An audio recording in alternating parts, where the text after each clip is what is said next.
नमस्कार, मैं हूं अमित कर्ण और आप सॉरी एक बार और सॉरी सॉरी हाँ।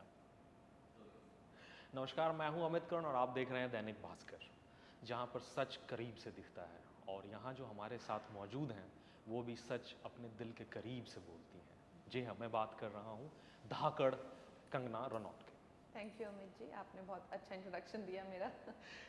आपका बहुत बहुत स्वागत है दैनिक थैंक यू। भास्कर में। धाकड़ की शुरुआत कब हुई थी? ये शुरुआत जो है 2019 में हुई थी। अगर आप कहें कि मुझे कब सोहेल जो मेरे फ्रेंड रह चुके हैं उनके साथ मैंने बहुत पहले एक फ़िल्म की थी। मैं थी, इरफान सर थे और संजू था। नॉकआउट करके एक फ़िल्म बनी थी बहुत पहले। तो मेरे करियर के बहुत शुरुआत में ही उनके साथ मैंने काम किया था और बहुत अच्छी दोस्ती हो गई थी। तो उनका मुझे फ़ोन आया कि मैं ऐसी फ़िल्म बनाना चाह रहा हूँ नए फ़िल्म मेकर के साथ में। तो बस उसके बाद मैंने कुछ वक्त लिया, सोचा समझा कि नए फ़िल्म मेकर हैं और कैसे उनके साथ में अनुभव रहेगा और जो वो सोच रहे हैं कैसे उसका जो स्केल होगा, माउंटिंग होगी, बहुत बड़े स्तर पर सोच रहे हैं। तो फिर कुछ महीनों हमने डिस्कशंस किए, स्क्रिप्ट पे बैठे, तो वैसे तब से ये सारा किस्सा शुरू हुआ है। और अग्नि का ट्रांसफॉर्मेशन, वो अगर उसके कुछ हाई पॉइंट्स बता सकें, कैसे आपने ट्रांसफॉर्म किया है अग्नि के फॉर्म में? देखिए, मेरे लिए सबसे बड़ा एक्चुअली मैं इसीलिए मैंने वक्त भी लिया क्योंकि मैं उस टाइम जयललिता जी की फ़िल्म कर रही थी और उसके लिए मैंने 20 किलो वेट भी गेन किया था। और मैंने एक्चुअली सोचा नहीं था मुझे इस तरह की फ़िल्म ऑफ़र होगी। शुरू में मुझे लगता था जब मैं फ़ैशन किया था मैंने और मैंने एक्चुअली एक्शन की बहुत ट्रेनिंग भी की थी। उस टाइम मैं मात्र 18-19 साल की थी और फिर उसके बाद मेरे हिस्से में क्रिस में एक रोल आया जो कि उसके लिए मैंने बहुत ज़्यादा ट्रेनिंग की थी। तो उस टाइम मुझे ऐसी उम्मीद थी कि हो सकता है ऐसा सब रोल देख के मुझे ऐसी फ़िल्में, हम लोग बचपन से बड़े होते आए देखते हुए एंजेलिना जोली की फ़िल्में या सब टॉम रेडर वो सब, तो उस टाइम पे मुझे लगता था कि ऐसा हमारे फ़िल्म इंडस्ट्री में क्यों नहीं हो सकता है। आप प्लीज़ यहाँ पे नया डिस्टर्बेंस मत करिए यहाँ पे, या तो आप बाहर चले जाइए। उस टाइम पे लगता था कि हमें हमारी हो सकता है हमारी फ़िल्म इंडस्ट्री में भी कभी टॉम रेडर जैसी कुछ फ़िल्म बने और हमें उसके लिए तैयार रहना है या कुछ ऐसा करेंगे, लेकिन कभी मौका ही नहीं मिला। और अब जब कोई उम्मीद नहीं थी मुझे और मैंने पूरी उम्मीद छोड़ दी थी उस चीज़ की और ना ही कोई ट्रेनिंग ही थी। जैसे मैंने कहा कि एक टाइम था जब मैंने बहुत जम के ट्रेनिंग की थी उस चीज़ की और वेट इतना पुट ऑन कर लिया था और तो सोचा कि अब क्या कैसे करेंगे कैसे नहीं। और बस उसमें वक्त लगा, लेकिन मैंने कहा चलो इट्स नेवर टू लेट, अभी सही सही लेकिन ऐसा कुछ करने का मौका मिल रहा है तो व्हाई नॉट। डेफिनेटली। और इस कैरेक्टर का टेक अवे क्या है?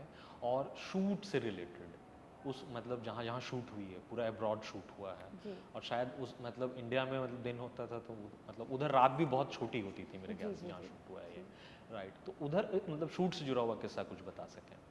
हमने मध्य प्रदेश में भी काफ़ी शूट किया है, बुडापेस्ट में शूट किया है और कोविड के दौरान ये शूटिंग हुई है हमारी। तो एक अपनी चैलेंजेस थे कोविड के दौरान और मुझे भी सेकंड वेव से मैं भी बुरी तरह से हिट हुई थी, तो मुझे रिकवरी में बहुत टाइम लगा। तो वैसे चैलेंजेस थे, कोल माइंस में शूट थे। हम लोगों को अक्सर 20-20, 30-30, 40-40 दिन के स्केड्यूल्स होते हैं, लेकिन एक्शन फिल्म है तो 40-40 दिन सिर्फ एक्शन ही चल रहा है, वो भी नाइट शिफ्ट वाह। नाइट्स में। तो वो भी एक काफ़ी बड़ा चैलेंज था मेरे लिए और मेरी टीम के लिए, पर सब चीज़ों को से लड़ते हुए हम लोग यहाँ तक पहुँचे हैं, बहुत सौभाग्य की बात है। ओके। और हॉलीवुड की फिल्मों की तरह आप leading solo actress, right, action में आमतौर पर हिंदी में बहुत कम देखने को मिला है, वो ट्रेंड सेट कर रही हैं। तो आप हॉलीवुड जाना चाहती हैं या हॉलीवुड को यहाँ लाना चाहती हैं? देखिए, हॉलीवुड जाने की तो मेरी कभी मंशा रही नहीं है और मैंने हमेशा इस बारे में काफ़ी खुल के बात की है कि हम लोगों के लिए जो हमारी संस्कृति है, जो हमारे लोग हैं, उन्हें हमारी ज़रूरत है। हम लोग यहीं पे हम we are a result of this nation, right, this culture. तो जब हमारा सेवा भाव का वक्त आता है और देश की सेवा और देश को कुछ देने का वक्त आता है तो हम वहाँ कैसे चले जाएं।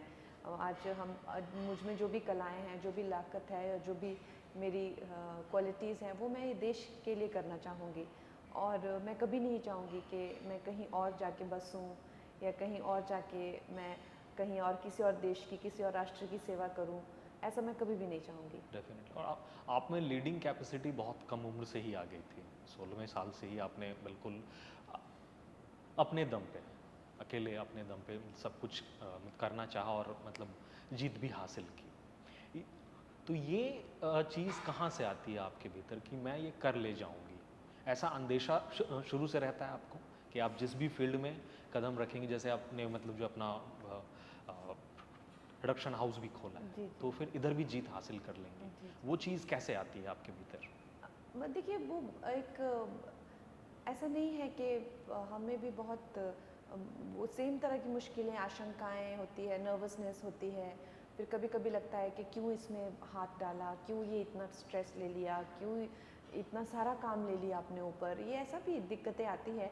लेकिन फिर जैसे मैंने कहा कि एक ज़िद है, ज़िद बहुत है मुझ में किसी चीज़ को करने की, लगन बहुत है जिसमें मैं लग जाती हूँ, तो फिर उससे मैं हट नहीं पाती हूँ। और उसके करके कहीं ना कहीं बहुत सारी चीज़ें मेरी लाइफ में और इग्नोर भी हो गई हैं, जैसे पर्सनल लाइफ मेरी काफ़ी इग्नोर हो गई है। और भी कई चीज़ें, एक चीज़ में मैं ऐसा मेरी दोस्ती बहुत ज़्यादा लोगों के साथ है नहीं, तो हर तरह से जैसे एक और कोई पैरेलल लाइफ है ही नहीं, सिर्फ एक ही एकजुट उससे मैं सिर्फ काम में लगी रहती हूँ। तो वो भी एक उसका भी एक कुछ ना कुछ तो फल मिलता ही है जब आप जिस एकाग्रता से लगे रहते हैं, तो वो एकाग्रता भी मुझ में है, तो उस तरह से मेहनत कर लेती हूँ। राइट। और इसमें मतलब सबसे चैलेंजिंग पार्ट क्या था शूट का, धाकड़ की अगर हम बात करें तो? फिज़िकल एनर्जी बहुत ज़्यादा ही चैलेंजिंग थी।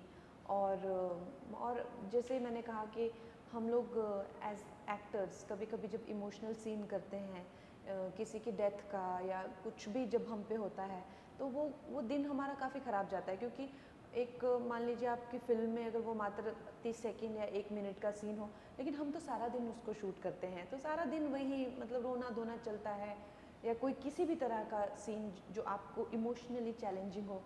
यहाँ पे तो मतलब जो मेरा कैरेक्टर है, हड्डियाँ तोड़ना, लोगों को मारना, गले काट देना, आंखें नोच देना, मतलब इस तरह की सारी चीज़ें दारा दिन आप यार, लोग आपकी हड्डियों का चूरमा बना रहे हैं, तो वो चीज़ आपको महसूस करनी होती है, उसका एहसास करना होता है, उसके एक्शंस करने होते हैं।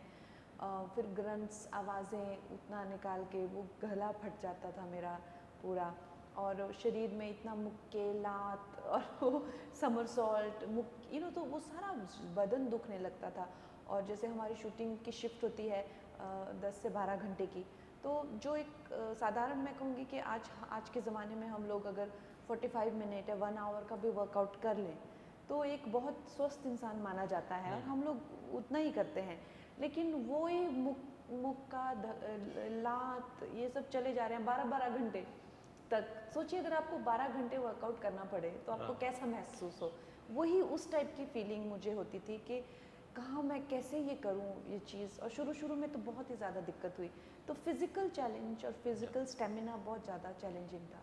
और इसमें कितने मतलब रूप हम देखेंगे कंगना के, मतलब अग्नि के फॉर्म में ये कितने एक लुक? स्पाई थ्रिलर है, तो ऑब्वियसली। स्पाई में बहुत ज़्यादा डिस्गाइजेस भी हैं, तो 8 से 9 लुक्स तो आपको डेफिनेटली डिस्गाइजेस देखने को मिलेंगे।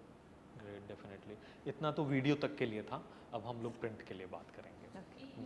हाँ, जस्ट अ सेकेंड। हाँ,